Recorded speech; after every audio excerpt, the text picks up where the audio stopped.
नमः शिवाय दोस्तों, हर हर महादेव। स्वागत है आपका मेरे YouTube चैनल रुद्र शक्ति दर्शन में। आशा करता हूँ कि आप सभी कुशलता से होंगे दोस्तों।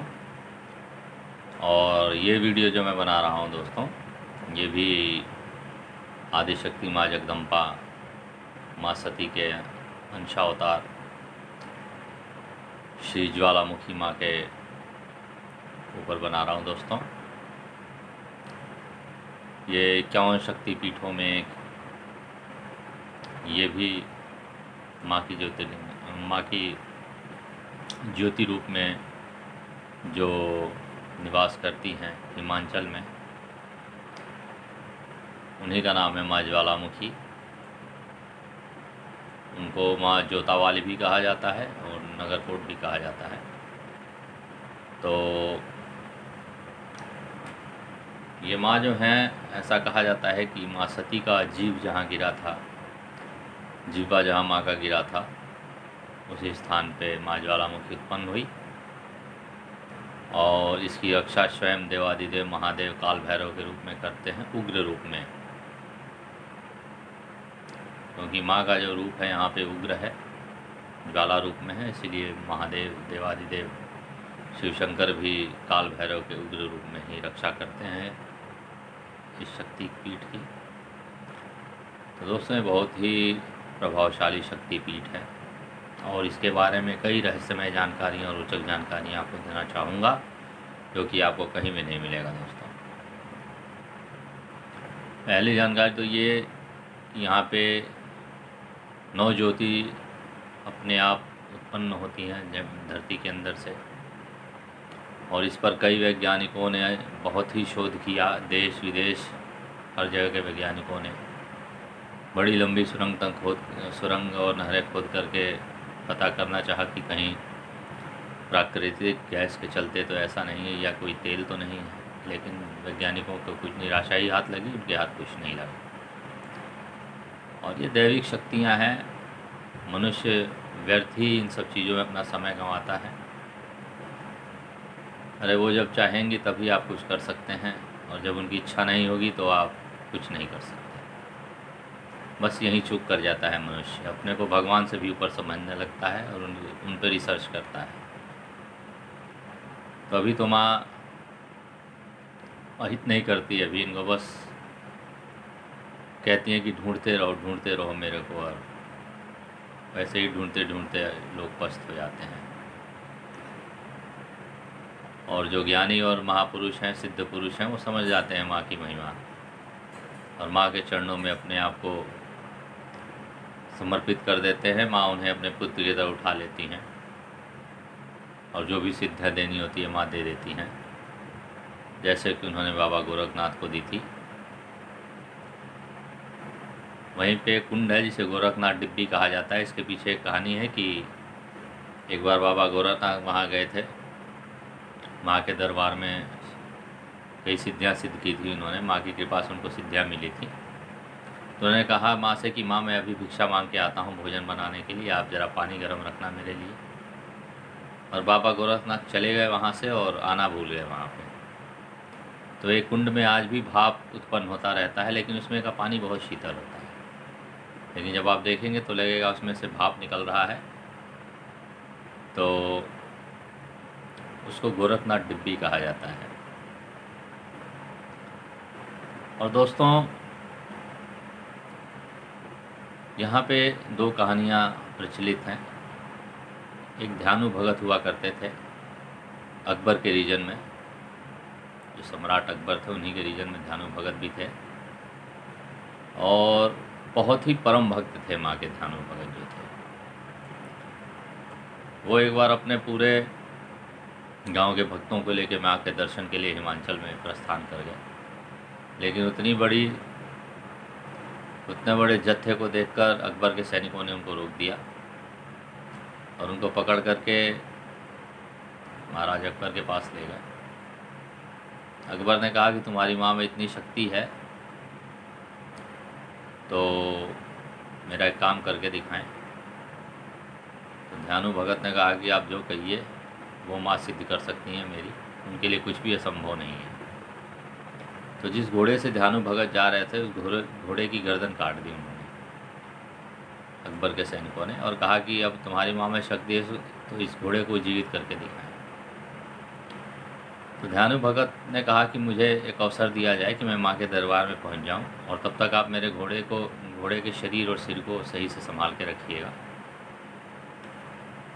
तो अकबर मान गए और उन्होंने ध्यानु भगत को सम्मान पहुंचवा दिया माँ ज्वाला के धाम में।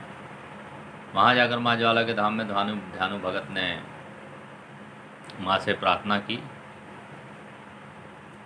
कि माँ, अब इलाज जो है वो आपके हाथों में ही है। तो माँ ने घोड़े को पुनर्जीवित कर दिया, और जहाँ पे घोड़े को काटा गया था वहाँ पे घोड़ा पुनर्जीवित मिला, गर्दन अपने आप जुड़ गई थी घोड़े की। तब भी अकबर का अहंकार नहीं गया, और इसी अहंकार के चलते वो अपनी पूरी सेना लेकर चल पड़ा माँ के धाम को विध्वंस करने के लिए। विनाश काले विपरीत बुद्धि वाली हाल थी। देख रहे हैं कि सामने मृत घोड़े को जीवित कर दिया, ये साधा इंसान तो कर ही नहीं सकता है। जिसके पास मृत संजीवनी होगी वही कर सकता है। तो मृत संजीवनी तो कोई हलवा है नहीं कि आप बना करके खा जाएंगे। इस पर भी बुद्धि नहीं, आँख का पटल नहीं खुला अकबर का, और वो सेना लेके माँ के मंदिर पर आक्रमण करने के लिए चल दिया। वहाँ पर जाके अकबर ने नहर की खुदाई प्रारंभ करवाई, जिससे कि पानी का वेग मोड़ा जा सके मंदिर में।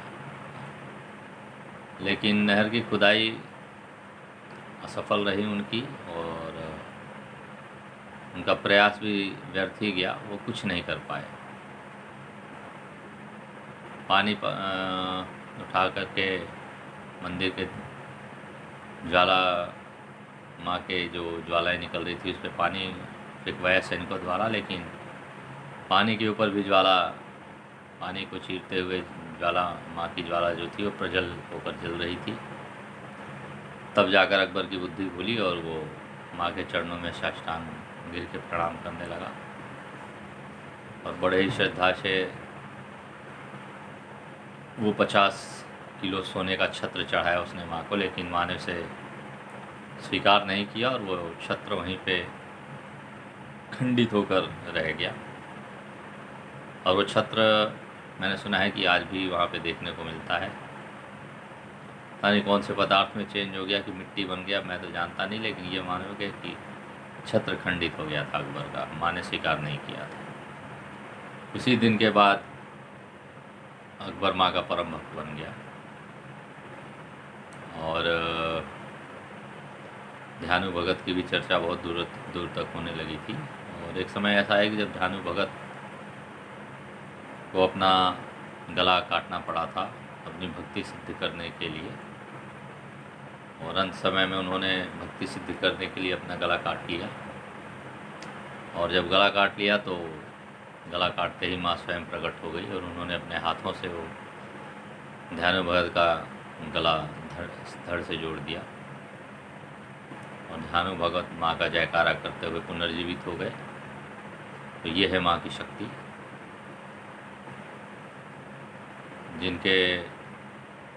जिनको परखने के लिए विदेश से वैज्ञानिक आए थे वो भी निराश होकर चले गए माँ के भक्त बनकर। और यहाँ की महिमा ऐसी है दोस्तों कि हिमाचल में जहाँ माँ बसती हैं वहाँ का नज़ारा ही बहुत प्राकृतिक है। वहाँ पे जब आप जाएंगे तो इतनी असीम शांति आपको मिलेगा कि आप सब कुछ भूल जाएंगे। और ये शक्तिपीठ है, यहाँ पे आप जो भी सिद्ध करना चाहें, जब बाबा गोरखनाथ जैसे साधक ने जाके सिद्धियाँ प्राप्त की, तो अगर जो आपका विचार नेक है, जन कल्याण के लिए कुछ करना चाहते हैं, सिद्धि चाहिए, वरदान चाहिए, तो हम आपको ज़रूर प्रदान करेंगे। या कोई भी देवी देवता, अगर जो आप लोक कल्याण के लिए कुछ करना चाहते हैं तो उसके लिए कोई भी देवी देवता आपको वरदान देंगे और आपकी सिद्धियों में आपको सफलता देंगे। तो ये माँ ज्वाला बहुत ही ममतामयी हैं, करुणामयी है। लेकिन दोस्तों एक बात ध्यान दीजिएगा कि ये माँ जो है उग्र रूप में है। अगर जो वहाँ पे आप बार बार मैं बताता हूँ वीडियो में कि किसी भी देवी देवता के यहाँ पे जाएं या ब्रह्म स्थान पे जाएं या कहीं भी, वहाँ पे मतलब एग्ज़ामिनर बन के कभी मत जाइएगा, परीक्षण करने की कोशिश कभी मत करिएगा। क्योंकि यहाँ पे अगर जो ये आप गलत काम करते हैं, भगवान से आप अपने को ऊपर जहाँ आप समझते हैं, तहाँ भगवान आपका घमंड चूर करने में थोड़ा भी विलम्ब नहीं देंगे। और जब वो घमंड आपका चूर करेंगे तो उसको पूरे ब्रह्मांड में कोई सुधार नहीं सकता। ये भी याद रखिएगा। अगर जो अहित हो गया आपका, तो मृत्यु बाद ही आपको मुक्ति मिल सकती है। मृत्यु से पहले आपको कोई उस पीड़ा से मुक्त नहीं कर सकता। तो ये बात मेरी ध्यान दीजिएगा। कभी भी आध्यात्मिक जगह पे जाते हैं तो वहाँ पे प्रणाम कीजिए, जो भी इष्ट हैं वहाँ के, और माँ ज्वाला के चरणों में साष्टांग प्रणाम करेंगे तो सिद्धि हर चीज़ आपको मिलेगी दोस्तों। माँ सभी कष्टों को हर लेती हैं। जैसे उन्होंने ध्यान भगत की लाज रखी, वैसे ही सभी भक्तों की लाज रखती हैं माता। इसी के साथ आशा करता हूँ कि माँ ज्वालामुखी, माँ जोता वाली की वीडियो आपको बहुत ही पसंद आई होगी, और इस वीडियो को अपने पूरे ग्रुप में शेयर करेंगे, जिससे कि सभी लोग माँ ज्वालामुखी के भक्त बन सकें और उनके बारे में जानकारी जान सकें। आशा करता हूँ दोस्तों आप सभी कुशलता से होंगे। हर हर महादेव। जय हो माँ ज्वालामुखी, जय माँ जोता वाली। धन्यवाद दोस्तों।